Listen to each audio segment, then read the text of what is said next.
आपदा कहकर नहीं आती। आपदा निजी जीवन में भी आती है और सार्वजनिक जीवन में भी आती है। वैसे तो क्षणभंगुर जीवन में कुछ भी स्थायी नहीं रहता। सुख का घट जाना ही दुख है, दुख का बढ़ते जाना ही आपदा है। भारतीय संस्कृति में आपदा या विपत्ति को परीक्षा की घड़ी माना जाता है। आज भले ही बात अच्छी नहीं लगे, किंतु शास्त्र कहते हैं कि विपत्ति ईश्वर जानबूझकर देता है। विपत्ति में व्यक्ति ईश्वर को कभी नहीं भूलता। महाभारत के एक प्रसंग है जिसमें बताया है कि युद्ध के बाद जब सारी स्थितियां सुचारू हो गईं, कृष्ण पहुंचते हैं कुंती के पास। कहते हैं, बुआ आज्ञा लेने आया हूँ द्वारिका प्रस्थान के लिए। सब व्यवस्थित हो गया है। कुंती को विश्वास तो नहीं हुआ, फिर भी पूछा कि क्या बुआ को खाली हाथ जोड़कर चला जाएगा। कृष्ण ने कहा, नहीं, आप जो भी आदेश करें देकर जाऊंगा।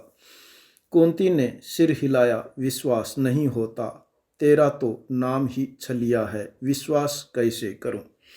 मेरे कहने से ही कर लो। कृष्ण रुक गए। अच्छा देना ही चाहता है और दे ही सकता है तो कुंती पूरी बात कहे इसके पहले ही कृष्ण ने पूछ लिया, क्या मुझे दुख चाहिए, दुख दे। कुंती आगे नहीं बोल पाई। कृष्ण भी चकित थे। बुआ 12 साल का वनवास काटा, 1 वर्ष अज्ञातवास और संपूर्ण खानदान को आंखों के आगे उजड़ते देख लिया। अब कौन सा दुख बाकी रह गया। बातें मत बना, देना है तो दे, मना तो कर ही सकता है। बात यह है कृष्ण, दुख में ही तू साथ रहता है, सुख में छोड़ जाता है। आज देश के समस्त सम प्राकृतिक आपदाएं मुँह बाए खड़ी हैं। हर नागरिक के सिर पर मौत की तलवार लटक रही है और सबको अपना अपना मालिक याद आ रहा है। मालिक या ईश्वर सबके दिलों में ही है।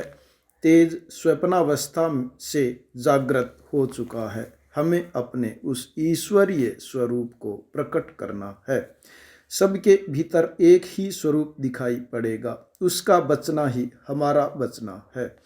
हिंदू, मुस्लिम, सिख, ईसाई, नाम कुछ भी हो, हम एक ही पेड़ की डालियां हैं। हर प्राणी उसी पेड़ का पत्ता है। पेड़ सुरक्षित है तो पत्ता है। कोई पत्ता एक दूसरे से टूटकर जीवित नहीं रह सकता।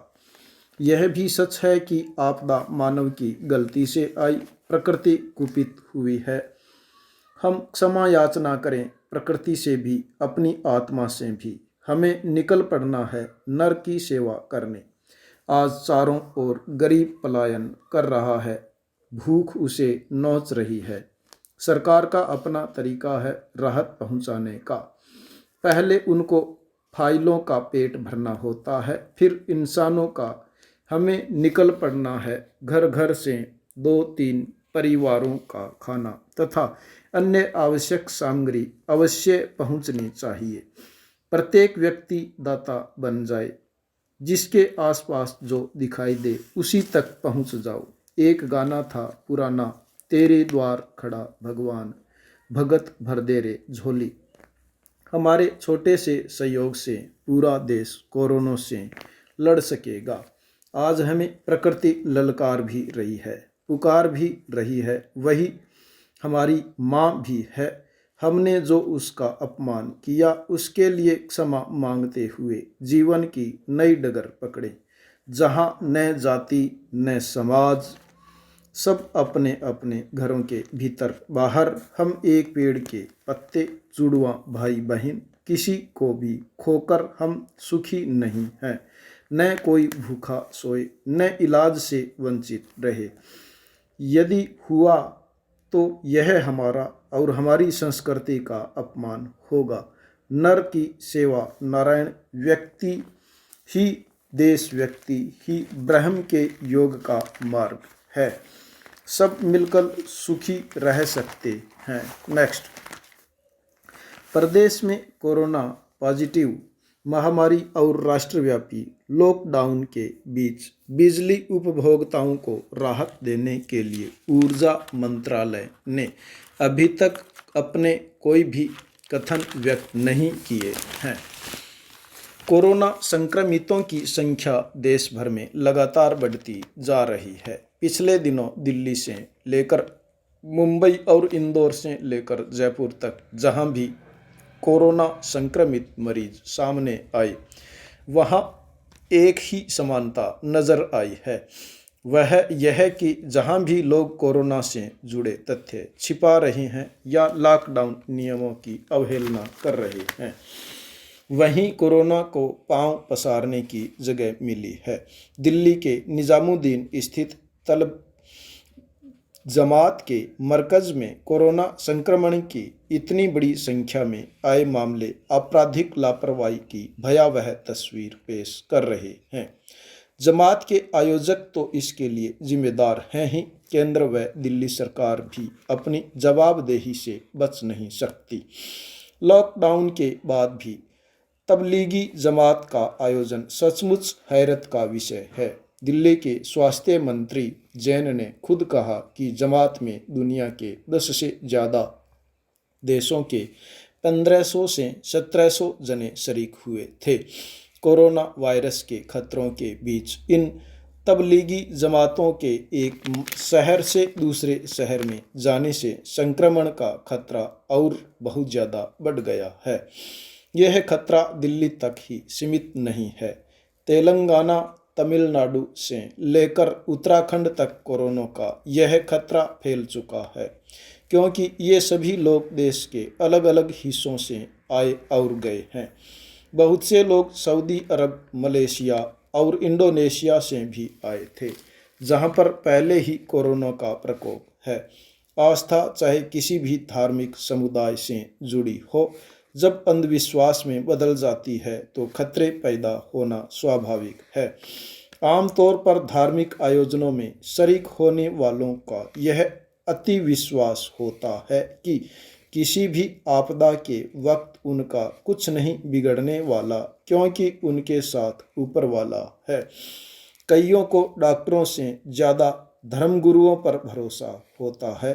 शायद यही वजह थी कि राजस्थान जैसे प्रदेश में तो लॉकडाउन शुरू होने से पहले ही बाकायदा सभी धर्मगुरुओं ने जनता से सामूहिक अपील की कि वे घरों से न निकलें और आराधना स्थलों तक आने के बजाय अपने घरों से ही प्रार्थना करें। पत्रिका में बहुत कुछ होता है, पत्रिकाएं खूब सारी निकलती हैं।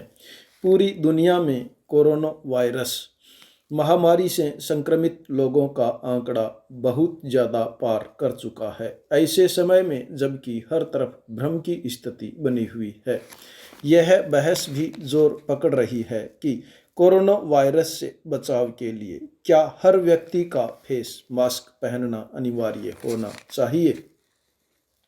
मौजूदा हालात में दुनिया में एक और कुछ देश इस मामले में WHO के पक्ष का ही अनुसरण कर रहे हैं और प्रचार प्रसार कर रहे हैं कि ऐसे स्वस्थ नागरिकों को फेस मास्क की कोई ज़रूरत नहीं है जो किसी रोगी की तीमारदारी में नहीं लगे हैं। यानी फेस मास्क उन्हीं के लिए ज़रूरी है जो संक्रमण का शिकार है, जिनके संक्रमित होने की आशंका है या फिर जो संक्रमितों की देखभाल कर रहे हैं। एक पहलू यह भी है कि दुनिया भर में मानकों पर खरे उतरते फेस मास्क की किल्लत है और चिकित्सा कर्मियों के लिए उपलब्धता सुनिश्चित करना प्राथमिकता में भी समायोजित है। लेकिन लॉकडाउन ने पूरे देश को ठप कर दिया है। अब हालत यह होने लगी है कि गंभीर बीमारी से पीड़ित लोगों के भी जान पर बन आई है। लाखों रुपए खर्च कर इलाज करा चुके लोगों का अब बीच में ही उपचार रोक दिया गया है। मेडिकल जर्नल द लांसेट में प्रकाशित एक शोध के मुताबिक नोवेल कोरोना वायरस संक्रमण से मृत्यु की दर पूर्व की गणना से अपेक्षाकृत कम है, लेकिन सीजनल फ्लू की तुलना में यह कहीं अधिक घातक है।